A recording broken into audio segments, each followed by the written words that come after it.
کہ آپ کے جسم پھٹ کر خون جو ہے رستہ تپتی ہوئی ریت پر آپ کو برہنہ جسم کے ساتھ لٹا دیتا تھا، آپ کے سینے پر وزنی پتھر رکھ دیتا تھا تاکہ آپ تپتی ہوئی ریت پر تکلیف اٹھاتے رہے اور کروٹ دینے کا بھی موقع ملے۔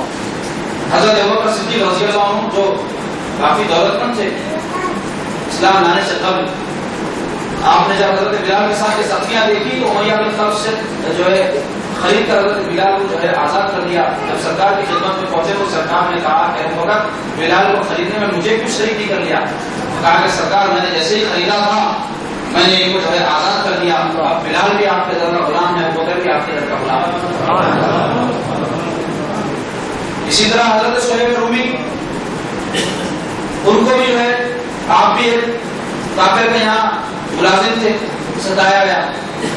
حضرت خباب بن ارت رضی اللہ عنہ کو تو ایسی ایسی تکالیف دی گئی، حضرت عمر رضی اللہ عنہ کی خلافت کے زمانے میں حضرت عمر نے ان سے اسلام لانے پر جو اذیتیں ان کو دی گئی اس کے متعلق پوچھا تو انہوں نے اپنی پیٹھ اٹھا کر بتائی تو اس پر جو ہے پیٹھ پر گوشت کا نام نہیں تھا، ہڈیاں نظر آ رہی تھی، اور ان کو آگ پر جو ہے لٹا دیا جاتا تھا اور ان کی چربی اور گوشت پگھل کر آگ بجھتی تھی، اتنی اذیتیں ان کو دی گئی تھی صرف اس وجہ سے کہ وہ اللہ ہی کے کہتے ہیں۔ حضرت سمیہ رضی اللہ تعالیٰ عنہ جو حضرت عمار بن یاسر صحابی رسول اللہ کی والدہ ہے، ان کے متعلق سیرت کی کتابوں میں آیا ہے کہ ابو جہل نے جو ہے ان کے اسلام لانے پر ان کی شرمگاہ میں برچھا مار کر ان کو شہید کر دیا۔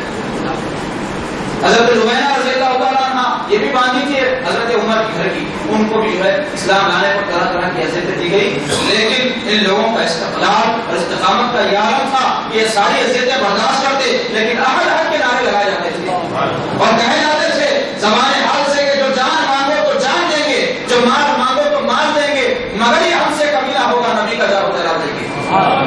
ایسی محبت و چاہت سرکار مدینہ صلی اللہ علیہ وسلم کی ان لوگوں کے دل میں راسخ تھی کہ اپنی جانوں کو خطرے میں ڈالا، اپنے رشتے ناتوں کو منقطع کیا، لیکن ہرگز اسلام سے نہیں پھرے۔ ایک واقعہ بھی بتاتا آپ کو ان لوگوں سے جو ہے نہیں مل سکتا، ایسا مضبوط ان کا یہ کام تھا۔ یہ برکات سے سرکار پاک صلی اللہ علیہ وسلم کی ان کو رسی ہوئی، بالراست سرکار پاک سے انہوں نے فیض حاصل کیا۔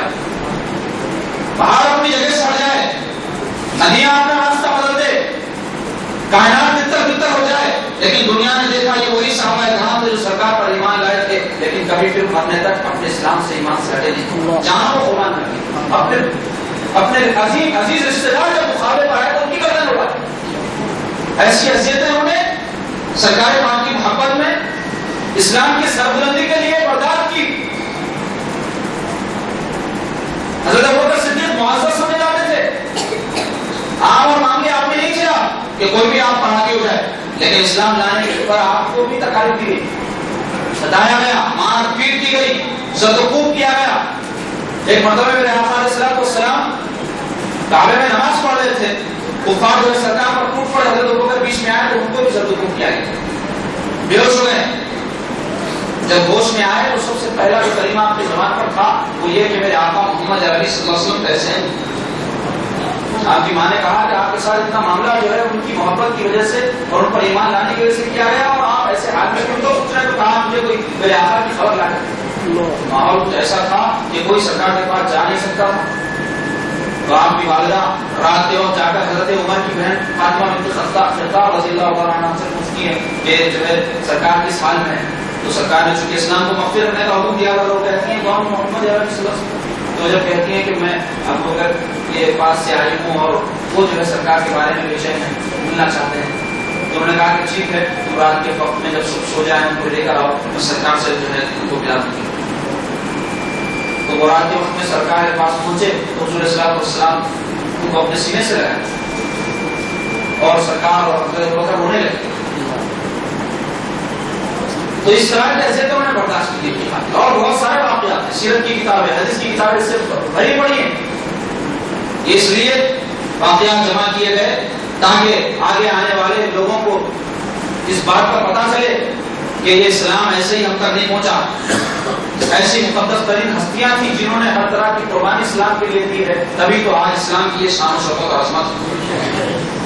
اب ہم کو یہ دیکھنا ہے کہ آگے کے لیے ہم کیا کر رہے ہیں دین کے واسطے، ہم کون سی قربانیاں دے رہے ہیں، ہم کون سی مشقت اور تکلیف برداشت کرتے ہیں۔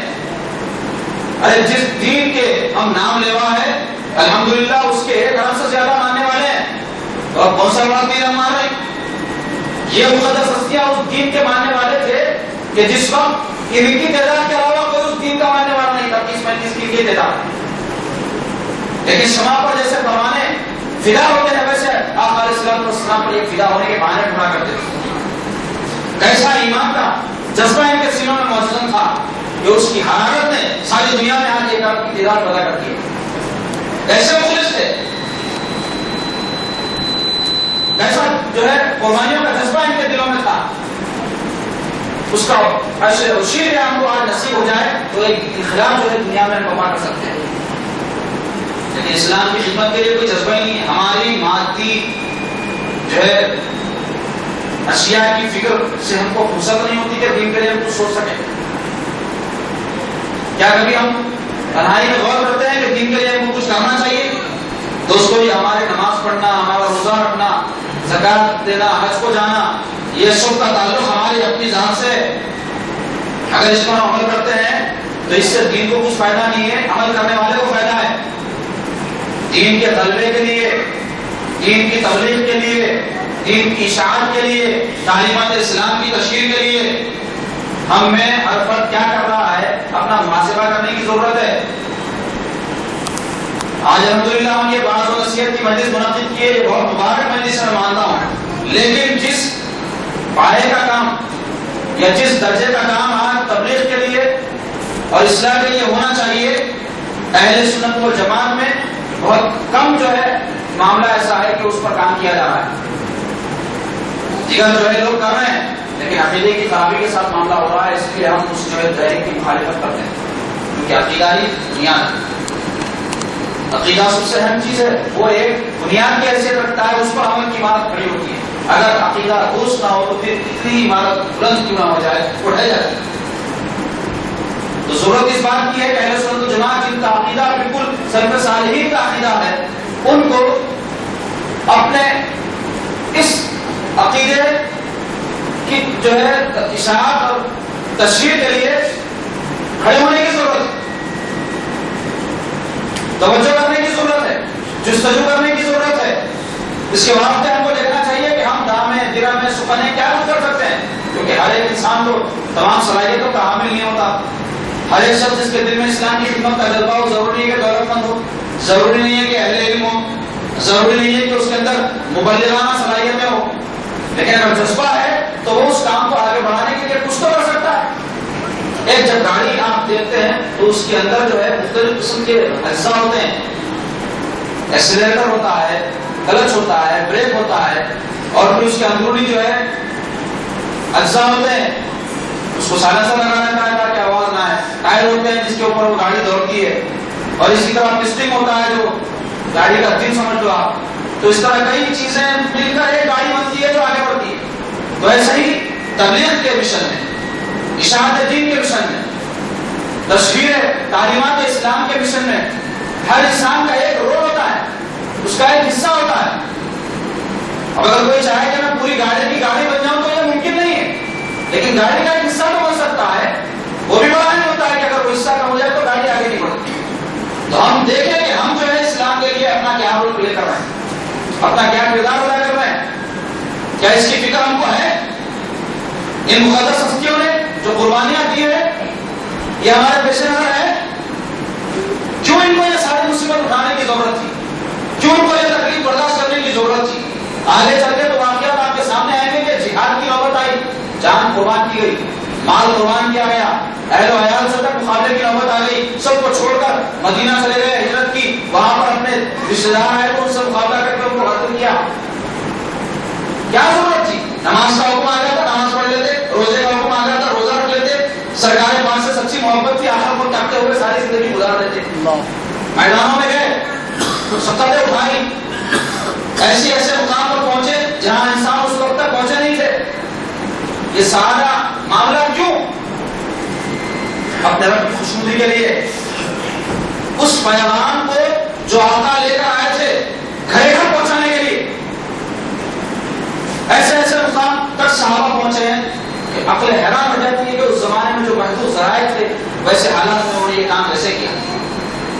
وہ ان کا جذبہ ایمانی تھا، وہ حرارت ایمانی تھی جو ان کو اس قسم کے اعلیٰ اور عظیم کام کے لیے تیار کرتی. آج ہم بولی کے بیٹھک ہیں، اپنے گھریلو معاملات میں بیوی بچے کھانے پینے اسے میں ہماری زندگی آباد ہے. یہ نہیں کہ میں یہ کہہ رہا ہوں کہ نہیں کرنا چاہیے، فرائض میں سے یہ بھی انسان کی، لیکن کیا صرف اسی کے لیے ہم دنیا میں آئے کہ بیوی بچوں کو پال لیں، کھا لیں، پی لیں، گھر بنا لیں، عمارتیں کھڑی کر لیں، گاڑیاں خرید اور مر جائیں؟ نہیں، اس کے علاوہ بھی اور کام ہے. کیونکہ ہم پہلے تو ویسے تو انسان تمام مخلوقات میں اشرف ہے، پھر اس میں بھی اللہ نے اسلام کی دولت سے کو مانوان کیا ہے. تو مومن تو دوڑ جاتا ہے دنیا میں جب دیکھتا ہے کہ کوئی ظلم ہو رہا ہے، ناانصافی ہو رہی ہے، برائی ہو رہی ہے، برائی عام ہے، تو دوڑ جاتا ہے اس کا سینہ، اور وہ چاہتا ہے کہ میں کچھ نہ کچھ کروں. کیا ایسا جذبہ ہمارے دلوں میں نہیں ہونا چاہیے؟ ہونا چاہیے. سب کو ہے، ایمان تو رکھتے ہیں لیکن ایمان میں کمال کی طرف ہماری توجہ نہیں. تو ایک بات آ گئی تھی تو میں نے آپ کے سامنے یہ باتیں رکھی ہے تاکہ آپ کے ضمیر کو چھجوڑوں. ہر ایک کو، آپ کو بھی اور مجھ کو بھی محاسبہ کرنے کی ضرورت ہے. اللہ تبارک و تعالیٰ توفیق عطا فرمائے. تو کفار کی سختیوں کا سلسلہ چلتا رہا یہاں تک کہ نبوت کے 5ویں سال اللہ کے حبیب صلی اللہ علیہ وسلم نے اس صحابہ کو اپنے حکم دیا کہ وہ ملک حبش کی جانب ہجرت کریں. یہ پہلی ہجرت تھی. عام طور پہ جو ہجرت ہے مدینہ شریف کی وہ بڑی مشہور ہے، لیکن وہ پہلی ہجرت نہیں ہے. ہجرت کہتے ہیں اسلام کے لیے کسی مقام کو ظلم اور زیادتی کی وجہ سے چھوڑ کر امن والے مقام پر چلے جانے. ایک حکمت عملی ہے